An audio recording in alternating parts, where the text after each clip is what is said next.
الحمد لله نحمده ونستعينه ونستغفره ونؤمن به ونتوكل عليه ونعوذ بالله من شرور أنفسنا ومن سيئات أعمالنا من يهد الله فلا مضل له ومن يضلل فلا هادي له أشهد أن لا إله إلا الله وحده لا شريك له وأشهد أن سيدنا ونبينا ومولانا محمدا عبده ورسوله أرسله ربه بالحق بشيرا ونذيرا وداعيا إلى الله بإذنه وسراجا منيرا صلى الله تعالى عليه وعلى آله وصحبه وبارك وسلم تسليما كثيرا أما بعد فأعوذ بالله من الشيطان الرجيم بسم الله الرحمن الرحيم شهر رمضان الذي أنزل فيه القرآن هدى للناس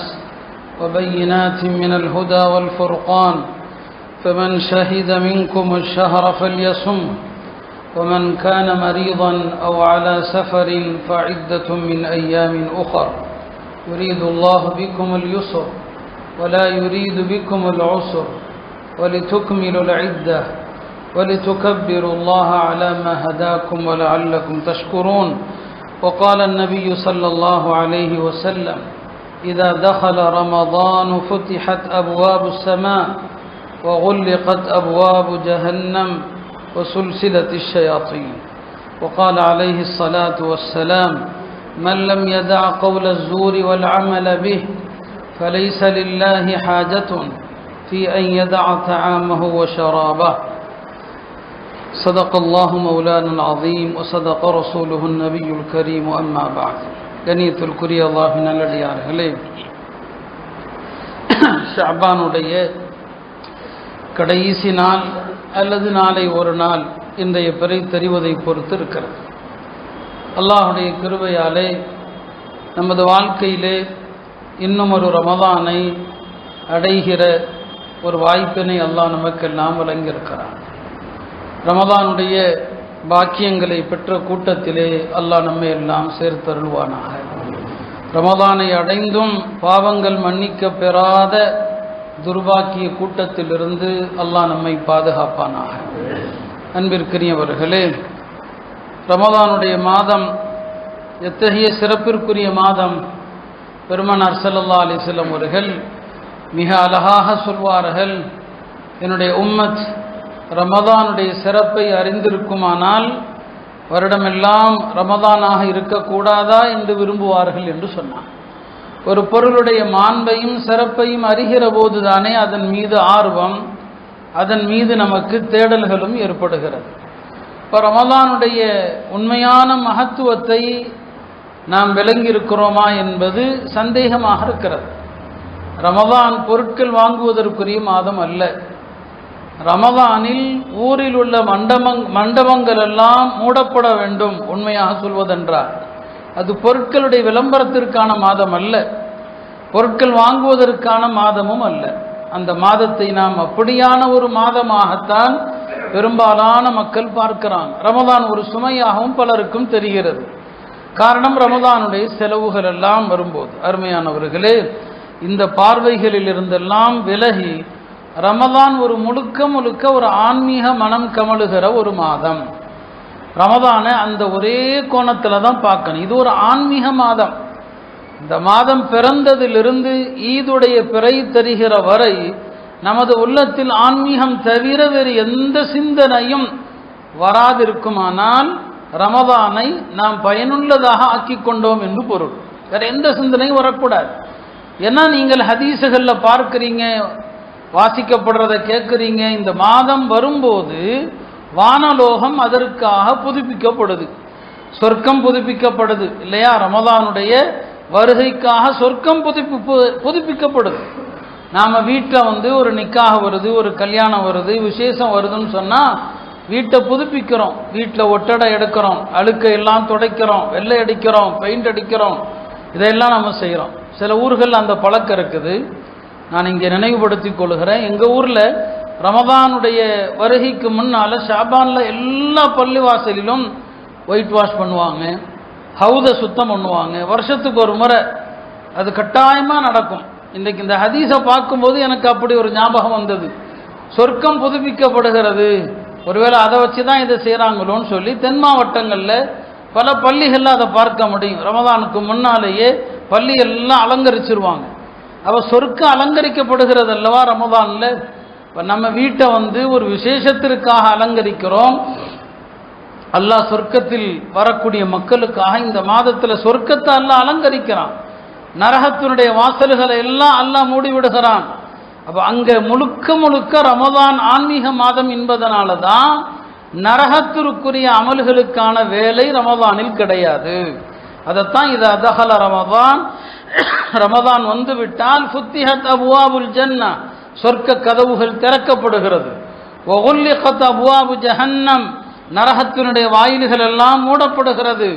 வசுல்சிலத்தி ஷயாத்தீன், ஷைத்தான்கள் எல்லாம் விலங்கிடப்படுகிறார்கள் என்று சொல்லப்படுவதற்கு இதுதான் காரணம். அது மட்டுமா என்ன, ரமதானுடைய முதல் பிறந்து விட்டாலே வானலோகத்தில் ஒரு அறிவிப்பாளர் நியமிக்கப்படுகிறார். ஒவ்வொரு நாளும் அவர் கூவி அழைத்து கொண்டிருக்கிறார், யா பாகியல் ஹைரி அக்பில் வயா பாகிய ஷர்ரி அக்ஸிர். நாம் அந்த அழைப்பாளரை எந்த அளவுக்கு மரியாதை செய்கிறோம் அல்லது இழிவுபடுத்துகிறோம் என்று யோசித்து பாருங்கள். அல்லாஹ் ஒரு அழைப்பாளர் அனுப்புகிறான். அவர் வானத்திலிருந்து அழைக்கிறார், யா பாகியல் ஹைர், நன்மையை தேடுகிற மக்களே, அக்பில், ரமதான் வந்து விட்டது, இனி நிறைய நல்லறங்கள் செய்ய முன்வாருங்கள், நிறைய நன்மைகளை செய்ய முன்வாருங்கள். வயா பாகிய ஷர்ரி அக்ஸிர், இதுவரைக்கும் பாவங்கள் தீமைகள் செய்து கொண்டிருந்த மக்களே, இந்த மாதத்திலாவது பாவத்தை நிறுத்துங்கள், இந்த மாதத்திலாவது பாவத்தை தொடராமல் இருங்கள் என்று ஒரு அழைப்பாளரை அல்லாஹ் அனுப்புறான். அப்ப பாருங்க, அல்லாஹ் இந்த மாதத்திற்காக சொர்க்கத்தை அலங்கரிக்கிறான். சொர்க்கத்து ஹூருல் ஈன்கள் அவர்கள் மகிழ்ச்சியோடு கேட்கிறாங்க, எந்த இரவு எந்த நாள் இது என்று, இல்லையா? நரகத்தை அல்லாஹ் மூடி விடுகிறான். ஒரு வானவரை அனுப்பி அல்லாஹ் அழைப்பு செய்கிறான். இத்தனையும் ஆன்மீகத்திற்கான ஏற்பாடு தானே. அப்படியான இந்த மாதத்தில் கூட குர்ஆன் ஓதுகிற சிந்தனை இல்லாம, இந்த மாதத்தில் கூட திக்ருடைய சிந்தனை இல்லாம, இந்த மாதத்தில் கூட தர்ம சிந்தனை இல்லாம, எந்த ஆன்மீக வாடையும் இல்லாமல் மற்ற 11 மாதங்களைப் போல ரமதானும் ஒரு மாதமாக கழிந்து விட்டால் என்ன பிரயோஜனம் இருக்கிறது அருமையானவர்களே?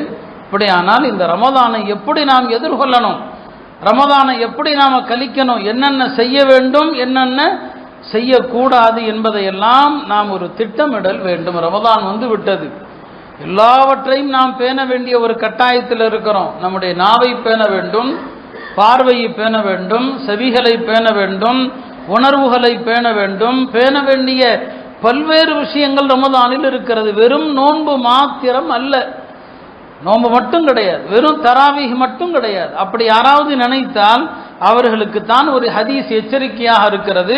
நபி ஸல்லல்லாஹு அலைஹி வஸல்லம் சொன்னாங்க, ருப்ப ஸாயிமின் லைஸ லஹு மின் ஸியாமிஹி இல்லல் ஜூ. நிறைய நோன்பாளிகள் இருக்கிறாங்க, அந்த நோன்பாளிகளுக்கு நோன்பினால் பசித்திருந்ததை தவிர வேறு எந்த கூலியும் இல்லை. வருப்ப காயிமின், சில தொழுகையாளிகள் இரவெல்லாம் தொழுதிருப்பாங்க, லைஸ லஹு மின் கியாமிஹி இல்ல ஸஹர், அவர் இரவுல தொழுதாலும் கண் விழித்தார் என்பதை தவிர எந்த கூலியும் கிடையாதுன்னு சொல்லி. நோன்பு வச்சும் பசித்ததை தவிர எதுவும் இல்லைன்னா யாரு? ஒன்று முகஸ்துதிக்காக நோன்பு வச்சிருப்பார், அல்லது நோன்பு வச்சுட்டு நாவை பேணி இருக்க மாட்டார், நோன்பு வைத்துக்கொண்டு தன்னுடைய பார்வையை பேணி இருக்க மாட்டார். இப்படிப்பட்ட நோன்பாளிகள் நோன்பிருந்தும் வெறும் பசிதானே தவிர வேறு எந்த பிரயோஜனமும் இல்லை. அல்லாஹ் பாதுகாக்கணும். அப்படியான நோன்பாளிகளுடைய நிலையிலிருந்து அல்லாஹ் எம்மை பாதுகாக்க வேண்டும். இப்போ ரமதான் மற்ற மாதங்களைப் போல் அல்ல, வெறுமனே நோன்பு நோற்று இரவுல தொழுதுட்டோம், வேற எந்த வணக்கமும் இல்லை, எந்த பேணுதலும் இல்லை. ரமதானிலே கட்டுப்படுத்த வேண்டிய எதையும் கட்டுப்படுத்தாதவர்கள் கை செய்ததற்குரியவர்கள். நபி ஸல்லல்லாஹு அலைஹி வஸல்லம் அவர்களிடத்தில் ஒரு ரமதானுடைய மாதத்தில் 2 பெண்கள் குறித்து சொல்லப்படுது. யா ரசூலல்லாஹ், இந்த 2 பெண்கள் நோன்பு நோற்றிருந்தாங்க, திடீரென்று அவர்கள் தாகத்தினால் மயக்கமுற்று மரண நிலைக்கு சென்று விட்டார்கள் அப்படின்னு சொல்லி நபி ஸல்லல்லாஹு அலைஹி வஸல்லம் அவங்க அமைதியாக இருந்தாங்க. பிறகு மறுபடியும் வந்து சொல்லப்பட்டது, யா ரசூலல்லாஹ், அந்த பெண்கள் விட்டா கொஞ்ச நேரத்தில் மௌத்தாயிடுவாங்கன்னு சொல்லி அமைதியாக இருந்துட்டாங்க. பிறகு மீண்டும் சொல்லப்பட்டது, யா ரசூலல்லாஹ், இந்த 2 பெண்கள் மௌத்தாயிருவாங்க, தாகத்தில் ஏதாவது செய்யுங்க. அந்த 2 பெண்களையும் அழைத்து வர சொன்னாங்க. 2 பாத்திரங்களை எடுத்து வைக்க சொன்னாங்க. அந்த 2 பெண்களையும் வாந்தி எடுக்குமாறு சொன்னாங்க. 2 பெண்களும் மாமிசமாக, இரத்தமாக, சீல் சலமாக வாந்தி எடுத்தாங்க. பாத்திரத்தில் பாதி நிரம்பிடுச்சு. சொன்னாங்க, இந்த 2 பெண்களும் அல்லாஹ் ஹலாலாக்கிய அந்த விஷயத்தில் நோன்பை கடைபிடிச்சாங்க. சாப்பாட்டை அல்லாஹ் ஹலாலாக்கி இருக்கிறான், அதை விட்டும் கடைபிடிச்சு நோன்பு இருந்தாங்க இல்லையா? அதை விட்டும் அல்லாஹ் நோன்பு இருந்தாங்க. ஆனால் அல்லாஹ் ஹராமாக்கியதிலிருந்து இவர்கள் நோன்பை கடைபிடிக்கல. இவர்கள் நோன்பு வைத்து கொண்டு இவர்கள் புறம் பேசி கொண்டிருந்தார்கள். நோன்பு வைத்து கொண்டு மனித மாமிசத்தை சாப்பிட்டு கொண்டிருந்தாங்க. அதனால தான் இந்த நிலை. வாந்தி எடுத்தா வாந்தி எல்லாம் மாமிசமாக, ரத்தமாக, சீல் சலமாக வருது. அருமையானவர்களே, ரமதான்ல தயவு செய்து புறம் பேசாதீங்க, யாரையும் இழிவாக பேசாதீங்க. ஒரு பெண்மணிக்கு நபி ஸல்லல்லாஹு அலைஹி வஸல்லம் ஒரு நாள் என்ன செய்றாங்க, விருந்து கூப்பிடுறாங்க. பெண்களையும் விருந்துக்கு அழைக்கலாம், கூப்பிடுறாங்க. நபி ஸல்லல்லாஹு அலைஹி வஸல்லம் அந்தமா சொல்லுது, நான் நோன்பு வச்சிருக்கிறேன்னு சொல்லி, நஃபிலான நோன்பு வச்சிருக்கு. பெருமானார் சொன்னாங்க, இல்லை நீ போய் சொல்ற, நோன்பு வைக்கலன்னு சொல்லிடுச்சு. அந்தமாக்கு பலங்களை ஏன் எப்படி சொன்னாங்க? 2வது நாளும் கூப்பிட்டாங்க. பெருமானார் ஸல்லல்லாஹு அலைஹி வஸல்லம் அந்த அம்மாவை எங்கள் வீட்டுக்கு சாப்பிடுவாங்க, நான் நோன்பு வச்சிருக்கிறேன், இல்லை நீ நோன்பு வைக்கல பொய் சொல்கிறேன்னு சொல்லி. 3வது நாளும் சொன்னாங்க, வா ஏதாவது சாப்பிட வாங்கன்னு சொல்லி, நான் நோன்பு வச்சிருக்கிறேன்னு சொல்லிச்சு. பெருமானார் சொன்னாங்க, இன்னைக்கு தான் நீ நோன்பு வச்சிருக்கிறேன்னு சொன்னாங்க. முதல் 2 நாளுமே அந்த பெண்மணி நோன்பு வைத்து கொண்டு தகாத வார்த்தைகளை பேசினார். நபி ஸல்லல்லாஹு அலைஹி வஸல்லம் சொன்னாங்க, நீ நோன்பே வைக்கலன்னு சொல்லிட்டான். 3வது நாள் நோன்பு வைத்து கொண்டு எந்த தகாத வார்த்தையும் பேசவில்லை, இன்னைக்கு தான் நீ நோன்பு வச்சிருக்கிறேன்னு சொன்னான். அருமையானவர்களே, நோன்பு சாதாரண வணக்கம் அல்ல. உங்கள் வாயிலிருந்து வரக்கூடிய தகாத சொற்களால நோன்புனுடைய அத்தனை பலாபலன்களும் செத்து போயிடும். அப்படியானா நோன்புல வியாபாரம், வாங்க விற்க இதெல்லாம் நடந்தா நோன்பு எப்படி சீராக இருக்க முடியும் இல்லையா? தாய்மார்கள் எல்லாம் ரமதானுடைய காலத்தை பூரா பொருட்கள் வாங்குவதில் மண்டபங்களை தான் சூழ்ந்து நிற்கிறான். ரமதானுடைய அருமையை விளங்காம, ரமதானுடைய கண்ணியத்தை விளங்காம ரமதானுடைய நேரங்களை வீணாக்கி கொண்டிருக்கிறாங்க. இத்தகையவர்களுக்கு தான் பெருமானார் ஸல்லல்லாஹு அலைஹி வஸல்லம் அவர்கள் கடுமையாக எச்சரிக்கை செஞ்சாங்க. அருமையானவர்களே, ரமதானுடைய நோன்பு ஒரு கட்டாயமான நோன்பு.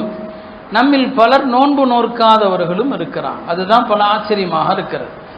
நோன்பு ரமதான் மாதத்தில் சில பேர் விட அனுமதி இருக்கு மார்க்கத்தில், பின்னால அவங்க கலா செய்யணும். முசாஃபிர், ஒரு பயணத்தில் இருப்பவர் நோன்பை விடலாம், பின்னால கலா செய்யணும். ஆனால் பயணத்தில் நோன்பு நோற்பது தான் நல்லது. நபி ஸல்லல்லாஹு அலைஹி வஸல்லம் அவங்களும் பல பயணங்கள் ரமதானில் செஞ்சிருக்கிறாங்க, அதிகமாக நோன்பு நோற்றாங்க. சஹாபாக்களும் அப்படிதான், ரமதானில் பயணம் செய்தாலும் நோன்பு அடையாத்தான் இருப்பாங்க, நோன்பை விடுறது கம்மி. ஆனால் குர்ஆன் அனுமதிக்குது பயணத்தில் நோன்பை விடலாம். ரமதானுடைய மாதத்தில் கர்ப்பிணி பெண்கள் நோன்பை விடலாம், கஷ்டமாக இருந்தால் விடலாம். ஆனால் பின்னால் கதா இருக்குது. கர்ப்பமாக இருக்கிறாங்க, கர்ப்பமாக இருக்கிற பெண்களில் ஒவ்வொரு பெண்ணுக்கு ஒவ்வொரு வகையான நிலை இருக்கும். சில பெண்களுக்கு ஒன்றுமே தெரியாது, சில பெண்கள் ரொம்ப சிரமப்படுவாங்க, வாந்தி எடுக்கவும். அதுவும் மார்க்க அனுமதிக்குது மக்களுடைய பலவீனங்களுக்கு ஏற்ப. ரமதான் மாதத்தில் கை குழந்தைக்கு பாலூட்டுகிற பெண்ணாக இருந்தால் அவர்களுக்கு நோன்பை விட அனுமதி இருக்கு, பின்னால கதா செய்யணும். பின்னால கதா கண்டிப்பாக செஞ்சாகணும். ரமதான் மாதத்தில் கடுமையான நோயாளியாக ஆயிட்டார், ரொம்ப நோய்வாய்ப்பட்டுட்டார், நோன்பு வைக்கிற தாக்கத்து இல்லை, நோன்பு வைக்கிற முடியாத அளவுக்கு பலவீனம், நோன்பை விடலாம். நோய் முடிந்து குணம் அடைஞ்சது நோன்பு வைக்க ஆரம்பிச்சாலும் விட்டதை பின்னால கதா செய்யணும். இப்படி மார்க்க அனுமதிக்குது. இந்த 4 பேரும் இப்போ சொன்னோம் இல்லையா, ஒரு பயணி, ஒரு கர்ப்பிணி பெண், பாலூட்டுகிற பெண், ரமதானில் வியாதியோடு இருப்பவர், இந்த 4 பேரும் ரமதானில் நோன்பை விட்டுட்டு பின்னால கதா செஞ்சுதான் ஆகணும். 5வது நபர் யாருன்னா வயோதிகர்கள், வயது முதிர்ந்த ஆண்கள் பெண்கள். நோன்பு வைக்கிற சக்தியே இல்லை, முதுமையின் உச்சகட்டம், முதுமையினுடைய உச்சகட்டமான முதுமை, எந்த தாக்கத்தும் பலமும் உடல்ல கிடையாது. இவங்களுடைய சட்டம் என்ன? இவங்களுக்கு நோன்பு கடமை இல்லை, நோன்புக்கு பதிலாக இவர்கள் தினமும் உணவளிக்க வேண்டும், ஒரு மிஸ்கீனுக்கு உணவளிக்கணும். இதுதான் சட்டம். பல பேருக்கு அந்த சட்டமும் தெரிகிறது இல்லை. இது அறவே நோன்பு வைக்க முடியாதவங்க, நோன்பு வைக்கிறத யோசிச்சு கூட பார்க்க முடியாது. அத்தகைய முதுமை நிலையை அடைந்தவர்கள் ஒவ்வொரு நோன்புக்கும் ஒரு யாருக்காவது உணவளிக்கணும். அந்த உணவளித்தல் என்பது காலை மாலை உணவாகவும் கொடுக்கலாம், சஹர் நேரத்தில் ஒரு சாப்பாடு, மாலையில் இஃப்தார் நேரத்தில் ஒரு சாப்பாடு அப்படியும் கொடுக்கலாம். அல்லது ஒரு நோன்புக்கு நீங்கள் ஃபித்ராவுடைய கணக்கு வச்சுக்கங்க, அந்த பணம் அப்படியும் கொடுக்கலாம். அல்லது ஒரு நாள் நோன்புக்கு அரிசியாக கொடுத்தீங்கன்னா 3 கிலோ 200 கிராம் அரிசியாக கொடுக்க. நம்ம சாப்பிட்ற உணவு எது? அரிசி. நீங்கள் நோன்பே வைக்க முடியாதா? ஒரு நோன்புக்கு 3 கிலோ 200 கிராம் அரிசியாக என்ன செய்யுங்க, கொடுங்க. இப்படி தான் என்னங்க, இது முதுமை, அறவே நோன்பு வைக்க முடியாதவங்களுக்கு இவங்க தான் ரமதான் மாதத்தில் நோன்பை விடுறதுக்கு சலுகை தரப்பட்டவர்கள். இவங்களை தவிர வேற யாரும் ரமதானில் நோன்பை விட அனுமதியே கிடையாது. ஆனால் நம்மில் பலரும் நல்ல நிலையில தான் இருக்கிறாங்க. பெரிய வியாதியெல்லாம் கிடையாது, பெரிய வியாதி இல்லை. இப்போ சில பேர் சுகர்னால நோன்பு வைக்காமல் இருக்கிறாங்க. சுகரில் பல விதம் இருக்கலாம். சில சுகர் நோயாளிகளுக்கு பசியை அறவே தாங்க முடியாது, நோன்பு வச்சா மயக்கம் வந்துடும் சொன்னால் உண்மையான நிலை அப்படி இருந்தால் நோன்பை விடலாம். ஆனால் சுகரில் நோன்பை தாங்குற சக்தி உள்ளவர்களும் இருக்கிறாங்க, அவங்களுக்கு விட அனுமதி இல்லை. இப்போ சில பேர் நல்லா இருக்கிறாங்க, ஆரோக்கியமாக இருக்கிறாங்க, நடமாடுறாங்க, வெளியில் சுற்றுறாங்க, ஆனால் நோன்பு வைக்கிறதே கிடையாது. இவர்களுக்கு யாருக்காவது உணவளித்தா போதும் என்கிற சட்டம் இல்லை. இவர்கள் மிகப்பெரிய பாவிகள். ரமதானில் ஒரு நோன்பை காரணம் இல்லாமல் விட்டுவிட்டால் அந்த ஒரு நோன்புக்கு பதிலாக காலமெல்லாம் நோன்பு நோற்றாலும் ஈடாகாதுன்னு பெருமானார் சொன்னாங்க. ரமதான்ல ஒரு நோன்பை விட்டுட்டார் காரணம் இல்லாம, ஒரு நோன்பு போச்சுன்னு சொன்னா நீங்க ஆஹா ஒரு நோன்பை விட்டுட்டமேன்னு சொல்லி காலம் முழுக்க நோன்பு வச்சிங்க. நபி ஸல்லல்லாஹு அலைஹி வஸல்லம் சொன்னாங்க, காலம் முழுக்க நோன்பு நோற்றாலும் கூட ரமதானுடைய ஒரு நோன்புக்கு ஈடாகாதுன்னு சொன்னாங்க. எனவே அருமையானவர்களே, ரமதானுடைய நோன்பை விட்டவர்கள், கடந்த காலத்தில் விட்டவர்கள், அல்லாஹ்ட்ட பாவ மன்னிப்பு கேளுங்க, நோன்பை விட்டதற்காக தௌபா செய்யுங்க. இந்த ஆண்டு முழுமையாக நோன்பு நோற்க முயற்சி செய்யுங்கள். நீங்களே முடிவு பண்ணாதீங்க. பல பேருடைய தவறே அதுதானே. நம்ம யாரையும் குறை சொல்லல. உட்கார்ந்து தொழக்கூடியவர்கள், ஃபர்த உட்கார்ந்து தொழக்கூடியவர்கள், உண்மையான காரணம் இருந்தால் உட்கார்ந்து தொழலாம், இல்லைன்னு இல்லை, உட்கார்ந்து தொழலாம். மார்க்க அனுமதிக்குது. மார்க்க அனுமதிக்கிறத ஹராம்னு சொல்ற உரிமை யாருக்கும் இல்லை, எனக்கும் இல்லை, யாருக்குமே இல்லை. நம்ம என்ன சொல்றோம், நீங்க உட்கார்ந்து தொழுகிற அளவுக்குள்ள நோயாளி தானா? அது நீங்க எப்படி முடிவு பண்ணீங்க? உங்களுக்கு அந்த காரணம் இருக்குதா? உங்களுக்கு நல்லா நடமாடுறீங்க, அழகாதான் இருக்கிறீங்க, உண்மையாலுமே உங்களால ருக்கு செய்ய முடியாது, சுஜூது செய்ய முடியாது, காலம் அடக்க முடியாது, உயிர் போகிற வலி, துடிக்கிற வலி அப்படி இருக்குதா? அப்படி இருந்தா நீங்க சேர்ல உட்கார்ந்து தொழலாம். இதை சொன்னா பல பெரியவர்கள் கோவப்படுறாங்க, தங்களை தாக்கிட்டோன்னு சொல்றாங்க. எனக்கு என்ன இருக்கு, உங்களை தாக்குறதுல என்ன இருக்குது இல்லையா? உண்மையான இருக்கிறாங்க. இப்போ நம்முடைய மரியாதைக்குரிய ஹஜரத் இருக்கிறாங்க, சேர்ல இருக்கிறாங்க, அவங்கெல்லாம் பார்த்தாலே தெரியும் நடக்கவே கஷ்டப்படுறவங்க. அவங்க உட்கார்ந்து தொழுதா நின்று தொழுதா என்ன கூலியோ அதே கூலி அவங்களுக்கு கிடைக்கும். ஆனா இது எல்லாருக்கும் பொருந்துமா? அத்தகைய சேர் தொழுகையாளிகளை கண்டிக்கிறோம். உண்மையான காரணம் யாருக்கு இருக்குதோ அவர்களை பத்தி நாம சொல்றதுக்கு தகுதியே கிடையாது. அவங்கள பத்தி நான் எதுக்கு பேசுறேன்? எனக்கு என்ன இருக்கு? அல்லாஹ் அனுமதி கொடுத்துருக்கான் அவங்களுக்கு. ஆனா பல பேரை பார்த்தா அப்படி தெரியல. நீங்க அல்லாட்ட நீங்க தான் பதில் சொல்லணும். அதே மாதிரிதான் ரமதான்ல நோன்பை விடுறதுக்கு நீங்களே முடிவு பண்ணிக்கிறது. எனக்கெல்லாம் நோன்பை விட்டுக்கலாம், என்ன கஷ்டம், உங்களால பசியோடு இருக்க முடியாதா, தாகத்தோடு இருக்க முடியாதா, நீங்க பயணங்கள்ல பல மணி நேரம் பசியோடு இருந்தது கிடையாதா? அப்ப ரமதான்ல உங்க மனோ இச்சைப்படி முடிவு செய்யாதீங்க. இது ஒரு கட்டாயமான ஃபர்து. இது மார்க்கத்தினுடைய 5 கடமைகள்ல ஒரு கடமை இது. உங்க மனோ இச்சைப்படி எனக்கு வயசாயிடுச்சு, நான் நோன்பு வைக்கிறதுக்கு தேவையில்லை என்று நீங்கள் உங்கள் மனோ இச்சைப்படி முடிவு செய்தால் மிகப்பெரிய குற்றவாளி. ரமதானுடைய மாதத்தில் இந்த பாவத்தை செய்யாதீங்க. ரமதான்ல நோன்பு வச்சுட்டு வீட்டில் உட்காருங்க. உங்களுக்கு வெளியில சுத்தனா ஒரு மாதிரியா வருமா? வீட்டில் உட்காருங்க. பள்ளிக்கு தொழுக வந்தா கூட வெயிலில் வரணும் ஒரு மாதிரியா இருக்குமா? பரவாயில்ல, வீட்டில் உட்காருங்க, தொழுவுங்க, உங்களுக்கு அனுமதி இருக்குது. ஆனா நோன்பை விட அனுமதி கிடையாது.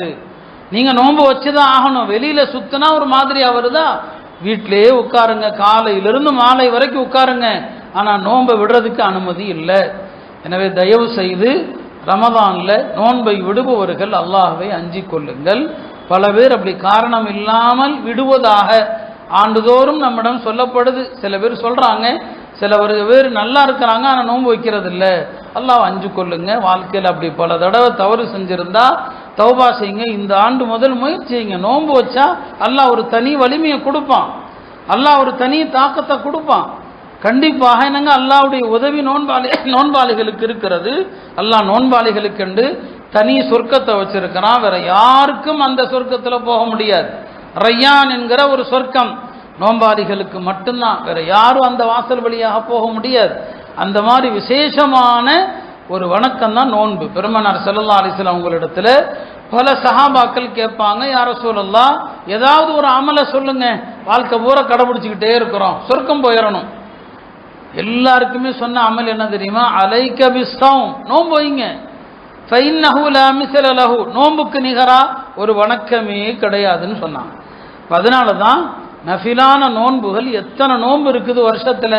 ஷவ்வால் 6 நோன்பு இருக்குது, அரஃபா நோன்பு இருக்குது, ஆஷூரா நோன்பு இருக்குது, மாதம் 3 நாள் நோன்பு இருக்குது, திங்கக்கிழமை நோன்பு, வியாழக்கிழமை நோன்பு, அவ்வளவு நோன்பு இருக்குது. இது அல்லாமல் நபி ஸல்லல்லாஹு அலைஹி வஸல்லம் சிறந்த நோன்புன்னு சொல்லுவாங்க.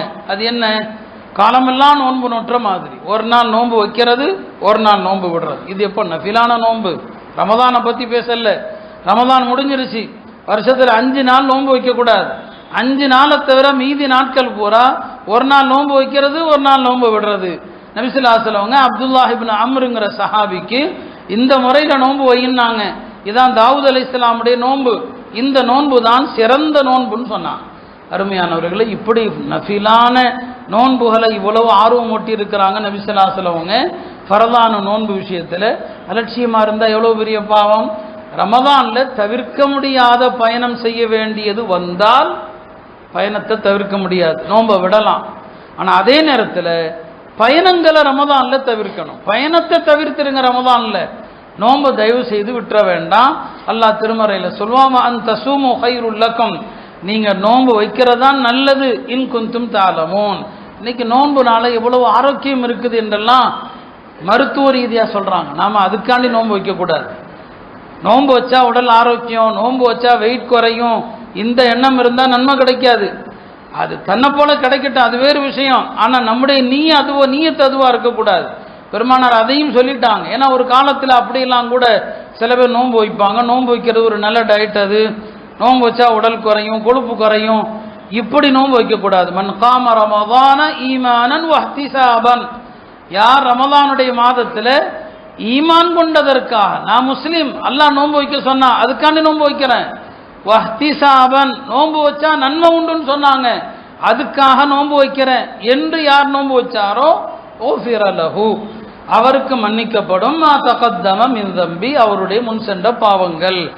வெயிட்டு குறையலாம், அது தன்னை போல நடக்கும். கொழுப்பு குறையலாம், தன்னை போல நடக்கும். பல வியாதிகள் குறையலாம், தன்னை போல நடக்கட்டும். நீங்க நோன்பு வைக்கிறது அதுக்காண்டியா இருக்கக்கூடாது. இன்னும் சில பேர் அப்படி கூட சொல்லுவாங்க. சில பேர் என்ன சொல்லுவாங்கன்னா, எனக்கு பொதுவாகவே பசிக்கிறதே இல்லை, அதுக்கு நோன்பு வச்சுட்டு போயிடுறேன். பொதுவாகவே எனக்கு பசிக்கிறது இல்லைங்க, நோன்பு வச்சுட்டு போயிடுறேன். இவர் அல்லாஹ் கொண்டு நோன்பு வைக்கல. பழக்கம், எனக்கு பசிக்கிறதே இல்லை, நோன்பு வச்சா அப்படி வச்சுட்டா என்ன? இது வார்த்தைக்கு கூட வரக்கூடாது உங்கள்கிட்ட இருந்து. அதான் நபி ஸல்லல்லாஹு அலைஹி வஸல்லம் தெளிவாக சொல்லிட்டாங்க, ஈமானன், நான் முஸ்லிம் என்பதற்காக நோன்பு வைக்கிறேன், எனக்கு பசிக்கவில்லை என்பதற்காக அல்ல, எனக்கு தாகம் இல்லை என்பதற்காக அல்ல. மன் காம ரமதான ஈமானன், நான் முஸ்லிம், வஹ்திசாபன், என்னுடைய நபி ஸல்லல்லாஹு அலைஹி வஸல்லம் அவங்க நன்மை உண்டுன்னு சொன்னாங்க. நோன்பாளிக்கு ரையான்ங்கிற சொர்க்கம் உண்டுன்னு சொன்னாங்க. நோன்பாளிக்கு 2 சந்தோஷம் இருக்குன்னு சொன்னாங்க. நோன்பு திறக்கிற நேரத்தில் ஒரு சந்தோஷம், நோன்பின் காரணமாக அல்லாஹ்வை சந்திக்கிற போது கிடைக்கிற சந்தோஷம். நான் அதுக்காண்டி நோன்பு வைக்கிறேன். நாம் நாளைக்கு நியத்து செய்யும் போதே எதுக்குங்க நான் நோன்பு வைக்கிறேன்? எதற்காக? எனக்கு ரையான்கிற சொர்க்கத்திற்காக நான் நோன்பு வைக்கிறேன். என்னுடைய ரப்பை சந்திக்கும் போது கிடைக்கிற ஆனந்தத்திற்காக. அந்த எண்ணத்தில் நோன்பு வைங்க. உடல் குறையும், கொழுப்பு குறையும், அது குறையும். இதெல்லாம் நிறைய கட்டுரைகள்லாம் இப்போ இந்த நேரத்தில் சுற்றி சுற்றி வரும். வாட்ஸ்அப்பில் எல்லாம் வரலாம். அது உண்மையோ பொய்யோ அதெல்லாம் அப்புறம் உள்ள விஷயம். ஆனால் அதை பார்த்து நோன்பு வச்சிங்க, உங்கள் நோன்புக்கு நன்மை இல்லை. அதான் இந்த ஹதீஸ் நமக்கு சொல்றது. இப்படிலாம் பின்னால 4 பேர் பேசுவான்னு சொல்லி தான் மன் காம ரமதான ஈமானன் வஹ்திசாபன் ஊஃபிர லஹு மா தகத்தம மின் தம்பி. இந்த எண்ணத்தில் நோன்பு வைங்க, உங்களுடைய எல்லா வியாதிகளும் சரியா, எல்லாமே குணமாயிடும். அதனால தயவு செய்து காரணம் இல்லாதவங்க சின்ன சின்ன சாக்கு போக்குகளை சொல்லி தயவு செய்து நோன்பு விட்டுறாதீங்க. இந்த காலத்தில் சின்ன குழந்தைகள் நோன்பு வைக்கிறாங்க, கடமையே இல்லை அவங்களுக்கு. கடமை இல்லாத அந்த சின்னஞ்சிறார்கள் நோன்பு வைக்கிறாங்க. அவங்கள பார்த்து நாம் வெக்கப்பட வேண்டாம். இந்த குழந்தைகள் நோன்பு வைக்கிறப்ப நாம் இப்படி சாப்பிட்றோமேன்னு சொல்லி இல்லையா? எவ்வளோ பேர் கஷ்டப்பட்டு நோன்பு வைக்கிறாங்க, கடமை இல்லை, ஆனாலும் எத்தனையோ வயோதிகர்கள் நோன்பு வைக்கிறாங்க. நோன்பு வச்சே தீருவேன். சில மார்க்கத்தில் சில சலுகைகளை பயன்படுத்தலாம், அவங்க கடமையின்படியும் செயல்படலாம். யாருக்கு நோன்பை விட அனுமதி இருக்குதோ சலுகை எடுத்துக்கொள்ளலாம், கடமையை நான் கண்டிப்பாக செய்யலாம். அப்படி எத்தனை பேர் இருக்கிறாங்க. அப்படி இருக்க நல்ல ஆரோக்கியமானவர்கள் ரமதானுடைய மாதத்தில் நோன்பு வைக்காமல் இருந்தால் எவ்வளோ பெரிய கை சேதம். பெருமானார் ஸல்லல்லாஹு அலைஹி வஸல்லம் சொன்னாங்க, மன் ஹுரிம கைரஹா ஃபகத் ஹுரிம, யார் ரமதானுடைய பாக்கியத்தை இழந்து விட்டாரோ அவர் எல்லா பாக்கியத்தையும் இழந்தவர். ரமதானுடைய பாக்கியத்தை இழந்தவர் எல்லா பாக்கியத்தையும் இழந்தவர். பாருங்க, ரமதான்ல ஒரு ஃபர்துக்கு 70 ஃபர்து நன்மை, ரமதான்ல ஒரு நஃபில் வணக்கம் ஒரு ஃபர்துடைய நன்மை, ரமதான்ல ஒரு உம்ரா செஞ்சா ஹஜ்ஜுடைய நன்மை, எல்லாமே ரமதானுடைய மாதத்தில் பல மடங்காக ஆக்கப்படுது. இப்படியான ஒரு அழகான இந்த ரமதானுடைய இந்த நோன்பை தயவு செய்து பாலாக்கி விட வேண்டாம். ரமதான்ல எல்லாரும் நோன்பு வைக்கணும். ரமதான்ல நான் சொன்னது போல வெறும் நோன்பு வெறும் தராவிஹ் மட்டும் அல்ல. ரமதானுடைய மாதம் குர்ஆனுடைய மாதம். அல்லாஹ்விடத்தில் நாளை மறுமையில் பரிந்துரை செய்கிற அமல்கள் நிறைய இருக்கு. நிறைய அமல் பரிந்துரை.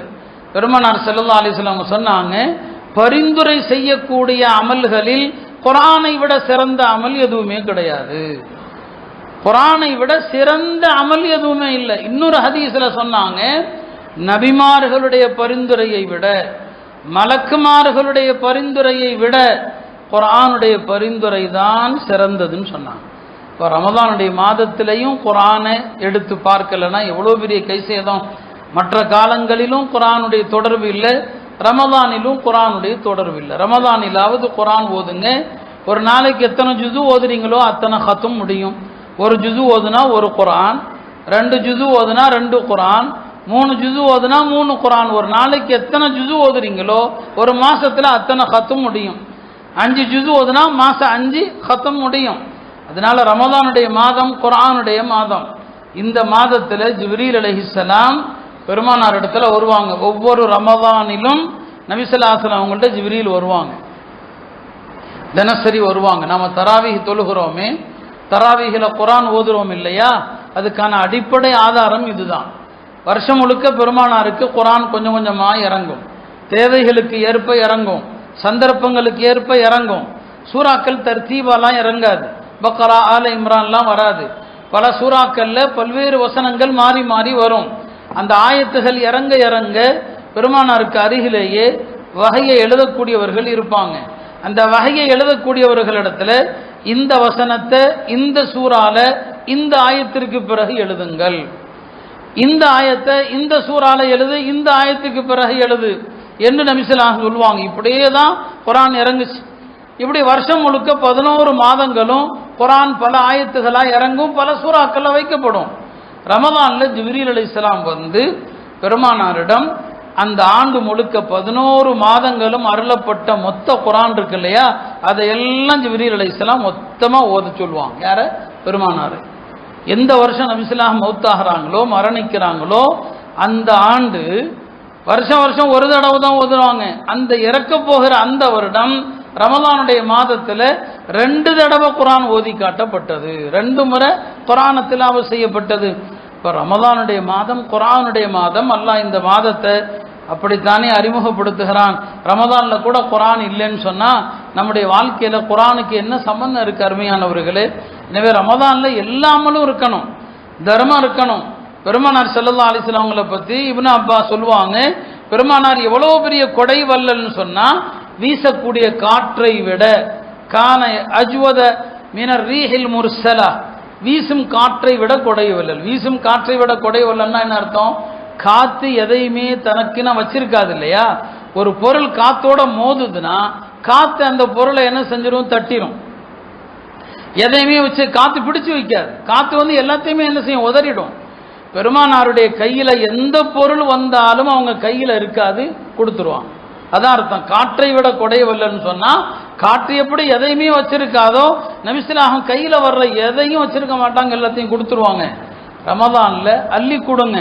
ரமதான் ஜக்காத்துக்குரிய மாதம் அல்ல. ஜக்காத்துக்குரிய மாதம் ரமதான் கிடையாது. ஜக்காத்துங்கிறது நான் சொல்கிறேன் வாலிபர்களுக்கெல்லாம், நீங்கள் வாழ்க்கையில் முதல்ல சம்பளத்தை வாங்க ஆரம்பிக்க போகிறீங்க. இப்போ தான் ஒரு ஜாபுக்கு போகிறீங்க, சம்பளம் வாங்க போகிறீங்க. சம்பளம் 1 லட்ச ரூபா வாங்குறீங்களா? இப்போ அந்த 1 லட்ச ரூபா உங்களுக்குரியது. நீங்கள் இப்போ மார்க்க நிர்ணயித்து ஜக்காத்து கடமையாகிற அளவு 612 கிராம் வெள்ளி. 612 கிராம் வெள்ளியினுடைய இன்றைய மதிப்பு எனக்கு இப்போ சரியா நான் கணக்கு போட்டு வரல, பொதுவாக வருவேன், இன்னைக்கு மறந்துட்டேன். இன்றைய மதிப்பை பாருங்க, அது ஒரு 60,000 70,000 இருக்கும்.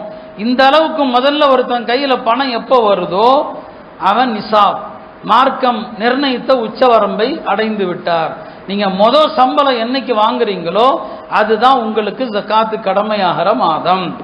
அது துல்ஹஜ்ஜா இருக்கலாம், முஹர்ரமா இருக்கலாம், ஆங்கில மாதம் கணக்கல்ல. நீங்க வேலைக்கு போற மாசம் அரபி மாதம் எந்த மாசம்? முஹர்ரம் மாசம் வேலைக்கு போனீங்களா? முஹர்ரம் மாசம் நீங்க வாங்கின சம்பளம் இருக்கு பாருங்க, அந்த சம்பள தேதியை குறிச்சு வைங்க. எனக்கு முதலா ஜக்காத்து கடமையாகிற அளவு இன்னைக்கு தான் வந்துச்சு, அதுதான் உங்களுடைய ஜக்காத்து கடமையாகிற வருஷம். ஒரு வருஷம் ஆகும்போது அடுத்த வருஷம் முஹர்ரம் வந்தா நீங்க ஜக்காத்து கொடுக்கணும். ஜக்காத்துக்கும் ரமதானுக்கும் சம்பந்தம் இல்லை. நீங்க பிறந்த தேதி எழுதி வைக்கிறீங்க இல்லையா? பிறந்த தேதி எழுதி வச்சு பர்த்டே கொண்டாடுறீங்க, கல்யாண தேதி எழுதி வச்சு வெட்டிங் டே கொண்டாடுறீங்க. அதுக்கு தனியாக ட்ரெஸ்ஸு, அதுக்கு தனியாக சாப்பாடு, அல்லது 4 பேருக்கு ட்ரீட் கொடுக்கறது, ஹோட்டலில் கூட்டு போய் தேநீர் விருந்து, இதெல்லாம் நடக்குது. கூடும் கூடாதுங்கிறத ஒதுக்கி வைங்க. இது எல்லாமே எழுதி வைக்கிறோம். ஆனால் எப்போ நான் சம்பாதித்து முதல் பணக்காரன் ஆனேன் அதை எழுதுறதில்லை. நீங்கள் முதல் சம்பாத்தியம் பணக்கார வருமானம் மார்க்கம் நிர்ணயித்திருக்கிற பணக்காரர். நம்ம பார்வையில் பணக்காரர்னா கோடீஸ்வரருக்கு பணக்காரருமோ, மார்க்கத்தில் பணக்காரர் 612 கிராம் வெள்ளி அளவுக்குள்ள தொகையை வச்சிருக்கிறவன் பணக்காரன். வாலிபர்கள் முதல்ல எவ்வளோ நீங்கள் 1 லட்ச ரூபா சம்பளம் வாங்கினீங்களோ பணக்காரர் ஆயிட்டீங்க. அந்த தேதியை குறிச்சிருங்க. என்னுடைய ஜக்காத்துடைய மாதம், அடுத்த வருஷம் ஜக்காத்து கொடுங்க. இதுதான் சட்டம். வருஷந்தோறும் சொல்லவும் செய்கிறோம். யார் சொன்னாங்க? எந்த சட்டத்தில் இருக்குது ரமதானில் ஜக்காத்து கொடுக்க சொல்லி? ஜக்காத்து கடமையாகிறது முஹர்ரம்னா, முஹர்ரம்ல ஜக்காத்து கொடுக்காம ரமதான் வரைக்கும் நீங்க பிற்படுத்தினீங்கன்னா 8 மாசம் பிற்படுத்தினா பாவியா போயிடுவீங்க. அதனால ரமதான்ல நான் சொல்ல வந்தது, கடமையான தர்மம் கொடுக்காதீங்க, உபரியான தர்மங்கள் கொடுங்க.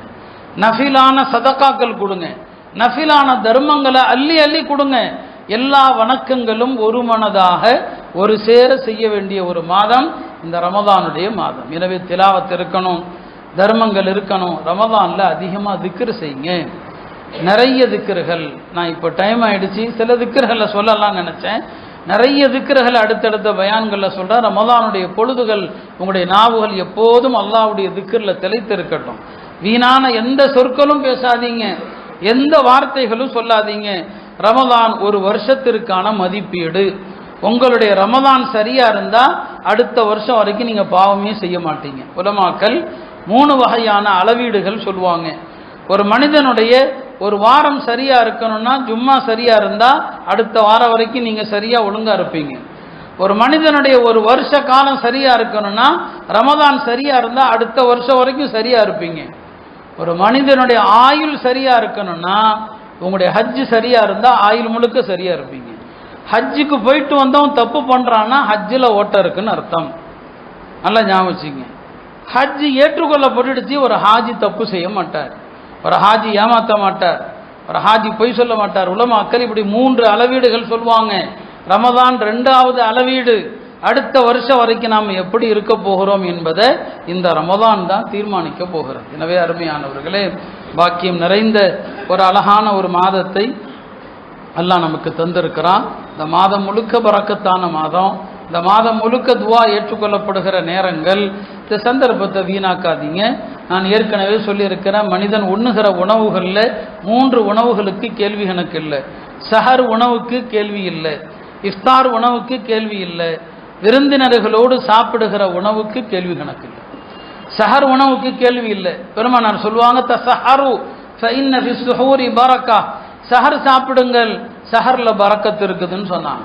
சஹர் சாப்பிடணும், கொஞ்சமாவது சாப்பிடணும். சஹர் உணவை பெருமானார் ஸல்லல்லாஹு அலைஹி வஸல்லம் அதை பற்றி சொல்லும் போதெல்லாம் பரக்கத்தான சாப்பாடு தான் சொல்லுவாங்க. ஒரு நாள் சஹர் சாப்பிட எல்லாத்தையும் கூப்பிட்டாங்க. ஹலுமு இலல் கதா இல் முபாரக், இந்த அருள்வலம் செய்யப்பட்ட பரக்கத்தான உணவை உண்ண வாருங்கள் அப்படின்னு கூப்பிட்டாங்க. அதனால சஹர் உணவு பரக்கத்து அதுக்கு கேள்வி இல்லை, சரிங்களா? இஃப்தார் உணவுக்கு கேள்வி இல்லை. எப்போவுமே விருந்தினர்களோடு சாப்பிட்டு பழகுங்க. கேள்வி கணக்கிலிருந்து தப்பிக்கணும்னா 4 பேர்த்த கூப்பிட்டு வச்சு சாப்பாடு கொடுங்க எப்போவுமே. அப்போ அல்லாஹ் கேள்வி கேட்கவே மாட்டான். எப்படி சாப்பிட்டாலும் கேள்வி இல்லை. இந்த 3 வகை உணவுகளுக்கு கேள்வி கிடையாது. அதனால சஹருடைய நேரம் துஆவுடைய நேரம். சஹர் சாப்பாட்டில் தினமும் யாராவது 2 பேருக்கு, மிஸ்கின்களுக்கோ முசாஃபிர்களுக்கோ வெளியூர்ல இருந்து வரக்கூடியவர்களுக்கோ யாரோ ஒரு 2 பேருக்கு சாப்பாடு கொடுங்க. இஃப்தார் யாரோ ஒரு 2 பேருக்கு தினசரி கொடுங்க. நீங்க இஃப்தாருக்கு யாருக்காவது உணவளித்தீங்கன்னா உங்களுக்கு நோன்பு வச்ச நன்மை கிடைக்கிறதோட அவருடைய நோன்புடைய நன்மையும் சேர்ந்து உங்களுக்கு கிடைக்கும். இப்படி எத்தனையோ நல்லறங்களுடைய ஒரு அழகான வாய்ப்பு அல்லாஹ் நமக்கு தந்திருக்கிறான். அருமையானவர்களே, ரமதான் மாதத்தில் அல்லாஹ்விடத்தில் தனியாக உட்கார்ந்து அழுங்க. மற்ற காலங்களில் அழுக வருதோ இல்லையோ, ரமதானில் அழுக வரணும். பெருமானார் சொன்னாங்க, 4 குணம் இருந்துச்சுன்னா நீங்க துர்பாக்கியசாலி ஞாபகம் வச்சுக்கங்கன்ட்டாங்க. அர்பஅத்தும் மினஷ் ஷகா, 4 விஷயங்கள் துர்பாக்கியத்தனம் என்று சொன்னாங்க. ஒன்று ஜுமூதுல் ஐன், கண்ணிலிருந்து கண்ணீர் வருவதே கிடையாது, வறண்ட கண் அது. இப்படி இருந்தா எச்சரிக்கை விடுறாங்க. 2வது கசுவத்துல் கல்ப், இறுகிய உள்ளம், உள்ளத்துல இறக்க குணமே கிடையாது. 3வது தூலுல் அமல், அதிக ஆசைகள். 4வது அல் ஹிர்சு அல துன்யா, உலக மோகம். இந்த 4ம் இருந்தா உங்களுடைய நிலை துர்பாக்கிய நிலைன்னு சொன்னாங்க. எனவே அழாத கண்கள் ரொம்ப ஆபத்தானது. அழணும், தனிமையா இருக்கும்போது அழுக வரணும். ரமதானுடைய இரவு காலங்களில் அழுக வரணும். வாழ்க்கையில கடந்த காலங்களில் ரமதானை எவ்வளவு பாலாக்கி இருக்கிறோம் என்று அழுக வரணும். ஆயுள்ல எவ்வளவு நாள் போயிடுச்சு, அல்லாஹ்வுடைய பொருத்தத்திற்கு மாற்றமா எவ்வளவு காரியம் செஞ்சோம், அதை நினைத்து அழுக வரணும். நம்முடைய பாவங்கள், நம்முடைய தவறுகள், எத்தனை மனிதர்களை காயப்படுத்தி இருப்போம், எல்லாவற்றையும் எண்ணி அழுகை வர வேண்டும். அப்ப அத்தகைய ஒரு தருணம் தான் இந்த ரமதானுடைய மாதம். எல்லாம் வல்ல அல்லாஹ் இந்த ரமதானை நம்ம எல்லோருக்கும் எல்லா வகையிலும் ஆஃபியத்தாக ஆக்குவானாக, பாவங்கள் இல்லாத ரமதானாக ஆக்குவானாக, எல்லா நல்லறங்களும் நிறைந்த ரமதானாக ஆக்குவானாக. நல்லோர்கள் சங்கைக்குரிய ரமதானை எப்படி பயன்படுத்தி அல்லாஹுடைய பொருத்தத்தை அடைந்தார்களோ அந்த நல்லோர்களுடைய ரமதானை போல அல்லாஹ் நம் எல்லோருடைய ரமதானை மாக்கியல்வானாக. யாதொரு குழப்பங்கள் ஃபித்னாக்கள் எதுவும் இல்லாத ரமதானாக உலக முஸ்லிம்களுக்கு இந்த ரமதானை ஆக்குவானாக. நெருக்கடியில் இருக்கிற எல்லா முஸ்லிம்களுக்கும் இந்த ரமதானுடைய பரக்கத்தால் அல்லாஹ் விடுதலை தருவானாக, அவர்களது அச்சத்தை நீக்குவானாக. குறிப்பாக இந்தியாவிலே நடக்கிற முஸ்லிம்களுக்கு எதிரான எல்லா அநீதிகளிலிருந்தும் அல்லாஹ் இந்த ரமதானில் விடுதலை தருவானாக. ரமதானுடைய இரவு கால வணக்கங்களில் ஆர்வத்தை தருவானாக. தராவியிலே ஓதப்படுகிற குர்ஆனை ஆர்வத்தோடு கேட்கிற நசீபை அல்லாஹ் தந்தருள்வானாக. யாதொரு நோய் நொடியும் இல்லாமல் ரமதானிலே நோன்பு நோற்கக்கூடிய முழுமையான வாய்ப்பினை அல்லாஹ் தந்தருள்வானாக. வஆகிரு தஅவானா அனில் ஹம்துலில்லாஹி ரப்பில் ஆலமீன்.